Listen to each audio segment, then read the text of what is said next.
सातारा एसपींचे निलंबन मागे घ्या, जयकुमार गोरे आक्रमक. सातारा जिल्हा परिषद अध्यक्षपदाच्या निवडणुकीत मोठा गोंधळ उडाल्याची घटना समोर आली.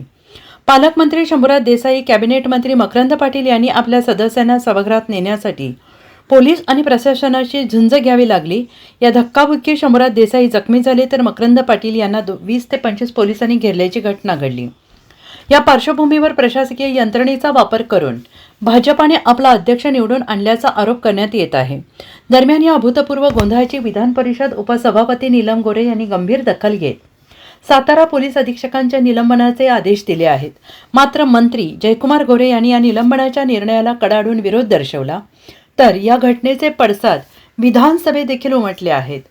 उपमुख्यमंत्री एकनाथ शिंदे यांनी साताऱ्यातील राड्याबाबत विधानसभेत सविस्तर माहिती दिली. त्यानंतर मुख्यमंत्री देवेंद्र फडणवीस यांनी एका वाक्यात प्रतिक्रिया देत वादावर पडदा टाकण्याचा प्रयत्न केल्याचं पाहायला मिळालं. ज्या जिल्हा परिषदेच्या निवडणुका सातारा जिल्ह्यामध्ये झाल्या आणि जी वस्तुस्थिती इथं सांगायचा प्रयत्न या ठिकाणी सभापती महोदया झाला, ती वस्तुस्थिती पहिली आपण समजून घेण्याची आवश्यकता आहे. सातारा जिल्हा परिषदेची निवडणूक चालू असताना ज्या काही घडामोडी घडल्या त्या जिल्हा स्तरावर झालेल्या घडामोडी आपण सगळ्यांनी पाहिलेल्या आहेत. ज्या सदस्याचं अपहरण झालं, अशा पद्धतीचा गुन्हा दाखल झाला, तो सदस्य राष्ट्रवादीचा आहे. ज्यांनी गुन्हा दाखल केला तो त्या सदस्याचा मुलगा, तो राष्ट्रवादीचा आहे. गुन्हा कुणी दाखल केला त्याचा तपास कुणी करायचा, तो पोलिसांनी करायचा.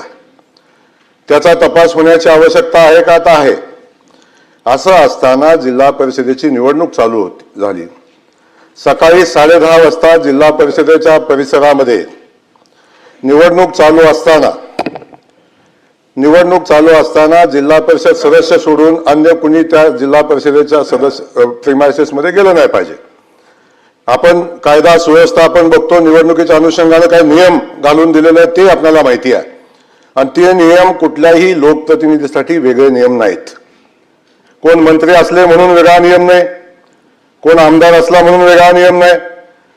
निवडणुकीची प्रक्रिया चालू असताना निवडणुकीच्या प्रक्रियापासून जिल्हा परिषदेमध्ये जी निवडणूक प्रक्रिया चालू होती, जिल्हा अधिकाऱ्यांचे आदेश होते की कुणी त्या ठिकाणी यायचं नाही, जिल्हा परिषद सदस्य सोडून कुणी येऊ नये आणि जिल्हा परिषदेच्या कर्मचाऱ्यांनी यावं. ही निवडणूक चालू असताना जिल्हा परिषदेमध्ये आपण बघितलं काय परिस्थिती झाली.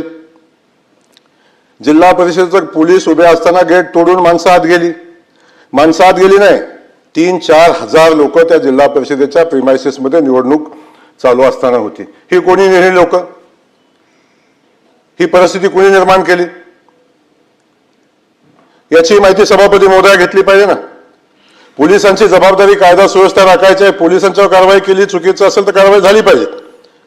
परंतु कायदा सुव्यवस्था राखायची जबाबदारी आहे कुणाची? सरकारचे. सभापती महोदय ऐकून तर घ्या, ऐकून घ्या ना. मी सांगतो ती परिस्थिती समजून घ्या. माझं म्हणणं मला मांडू द्या. बाकी तुम्ही जे निर्देश दिलेले आहेत तुम्ही सभागृहामध्ये ऐकून घेताय. माझे मुद्दा आमचे म्हणणं ऐकून घेतलं पाहिजे ना. मी एक मिनिट, मी एवढं स्पष्टीकरण आपल्याला सांगते एवढ्यासाठी की कसं झालं, मग त्याच्यात आधी कोण गेलं नंतर कोण गेलं, याच्यापेक्षा ज्या प्रकाराने आपले मतदारांना सभागृहामध्ये पोलिसांनी उचलून नेलं, अटक केली, त्याबद्दलची त्यांनी जी वस्तुस्थिती सांगितली ती तशी नाही आहे असं तुमचं म्हणणं असेल तर चौकशीत पुढे होईल.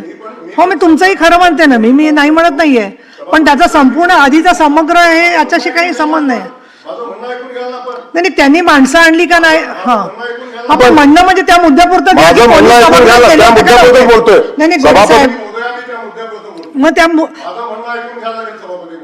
ऐकून घ्यायला लागेल. पण त्या सभागृहात पोलीस गेले की नाही तेवढंच तुम्ही सांगा ना मला. मी असं म्हणत नाही, तुम्ही बोलू नका. हा सांगतोय तुम्ही वस्तुस्थितीच्या आधारे ज्या सदस्य महोदयांनी सांगितलं त्या माहितीच्या आधारे आपण कारवाई करताय. तीच वस्तुस्थिती मी पण सांगतोय. माझं सभापती महोदया माझं म्हणणं हे आहे की जिल्हा परिषदेच्या निवडणुकीच्या जेव्हा चालू होती तेव्हा जिल्हा अधिकाऱ्यांचे आदेश असताना जिल्हा परिषदेच्या प्रिमायसेसमध्ये कंपाऊंड गेट उघडायला पोलिसांना दमदाटी करून गेट उघडून आत कोण गेलं याची चौकशी झाली पाहिजे. तिथं कायदा सुव्यवस्थेचा प्रश्न निर्माण का झाला याची चौकशी झाली पाहिजे. आणि ही सगळी परिस्थिती निर्माण का झाली याची चौकशी झाली पाहिजे. गुन्हा दाखल केला कुणी केला याची चौकशी झाली पाहिजे. आणि जर पोलिसांना तपास करायचा होता, जर पोलिसांनी तपास केला असता मतदानही झालं असतं. पोलिसांना तपास करून द्यायची जबाबदारी कुणाची होती? जर ज्यांच्यावर गुन्हा दाखल झाला त्याला तुम्ही प्रोटेक्शन देऊन हातात धरून तुम्ही सभागृहात घेऊन जात असाल तर सभापती महोदय हे कुठल्या कायद्यात बसतं? कोर्ट ठरवेल कोण आरोपी आहे, चुकीचा आहे, खरा आहे, खरं आहे, खोटं आहे, हे कोर्ट ठरवेल. कोर्टाने निर्देश दिल्यानंतर त्याच्यावर कारवाई होईल. परंतु ज्यांच्यावर गुन्हा दाखल झाला ते आरोपी आहेत का नाही आपण कसं ठरवतो? आणि त्या आरोपींना प्रोटेक्शन देण्याची जबाबदारी असं कसं काय आपण घेऊ शकता? माझं सभापती महोदया माझं सांगणं आहे, आपण ज्या पद्धतीनं वस्तुस्थिती समजून न घेता, परिस्थिती समजून न घेता आणि त्या ठिकाणी जे काय घडले, अध्यक्ष सभापती महोदय, त्या ठिकाणी जे काय घडले हे न पाहता जर जिल्हा परिषदेमध्ये निवडणूक चालू असताना कायद्याचं उल्लंघन केलं कुणी, निवडणूक चालू असताना 100 मीटरच्या आत जायला नाही पाहिजे, 5 मीटरवर सभागृहाच्या जातात कसं अध्यक्ष महोदय? या सगळ्या गोष्टीची चौकशी झाली पाहिजे, याही गोष्टीची माहिती घेतली पाहिजे. आणि आपण कायदा सुव्यवस्था पाळायची जबाबदारी आहे कुणाची? आणि आपण मंत्री म्हणून काम करत असताना त्या जिल्हा परिषदेच्या परिसरामध्ये असलेल्या पोलिसांना शिवीगाळ करण्याचा अधिकार दिला कुणी?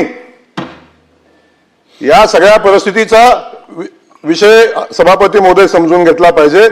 आणि आपण ही परिस्थिती समजून न घेता, वस्तुस्थितीचा अहवाल न मागवता, फक्त इथं चर्चा झाली म्हणून एखाद्या IPS अधिकाऱ्याला सस्पेंड करणं हे नियमांना धरून सभापती महोदय नाही. आपण अशा पद्धतीचे निर्देश कसा देऊ शकतो? तुम्ही घेतलेल्या निर्णयावर मी बोलायला मला अधिकार आहे नाही माहिती नाही, पण मी आपल्याला या ठिकाणी सांगेन, त्या ठिकाणची परिस्थिती, कायदा सुव्यवस्था धोक्यात आणण्याचं काम केलं कुणी? जर त्या ठिकाणी आजपर्यंतच्या इतिहासामध्ये जिल्हा परिषदेची निवडणूक असताना त्या ठिकाणी मंत्री कसे जातात? का कायदा सुव्यवस्थेचा प्रश्न निर्माण होतो? 2-2, 5-5 हजार कार्यकर्ते कोण बोलवतं? याची चौकशी झाली पाहिजे.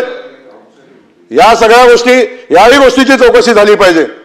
11 वाजता जिल्हा परिषदेची निवडणूक असताना जिल्हा परिषदेच्या CEO ला 11 वाजता मिटिंग घ्यायला कोणी भाग पाडलं?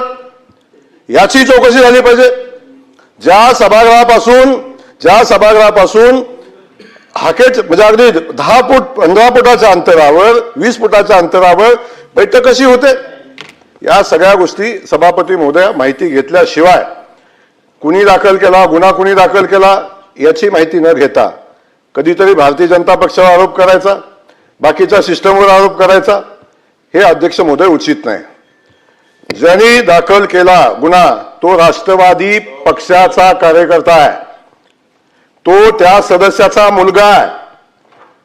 आणि असं असताना भारतीय जनता पक्षाला दोष द्यायचं काय कारण आहे?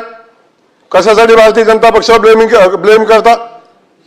ही सगळी परिस्थिती सभापती महोदय जोपर्यंत सभागृहाच्या समोर येत नाही, त्याची चौकशी होत नाही, तोपर्यंत अशा पद्धतीची कारवाई करणं उचित नाही. या सगळ्या परिस्थितीमध्ये अशा पद्धतीची भूमिका घेणं योग्य नाही. आणि सभापती महोदय एक आहे, सभापती महोदय या SP-चं जे आपण निलंबन केलंय त्याला तातडीनं स्थगिती देण्याची आवश्यकता आहे. निवडणुकीची प्रक्रिया आहे, निवडणूक बघेल सभापती महोदय. निवडणुकीमध्ये जी प्रक्रिया झाली ती निवडणूक स्थगित करण्याचा अधिकार इथं नाही सभापती महोदय. त्यामुळे सभापती महोदय अशा पद्धतीनं निवडणुकीच्या प्रिमायसेस मध्ये दहशत निर्माण करणं, स्वतःच्या ताकदीचा वापर करणं, मंत्रिपदाचा वापर करणं हे सभापती महोदय कुठल्याही नियमात बसत नाही. आपण का नियमाचं उल्लंघन केलं? का 5,000 माणसं सभापती महोदयाच्या जिल्हा परिषदेमध्ये घुसली? 5-5 हजार माणसं जिल्हा परिषदेमध्ये जातात निवडणूक चालू असताना. सभापती महोदय अशा पद्धतीचं वातावरण तिथं निर्माण करायचा, कायदा सुव्यवस्थेचा प्रश्न निर्माण करायचा आणि त्या ठिकाणी तो प्रश्न निर्माण करून सभापती महोदय निवडणुकीच्या अनुषंगाने अशा पद्धतीचं वातावरण. Bureau report SBN Marathi, Mumbai.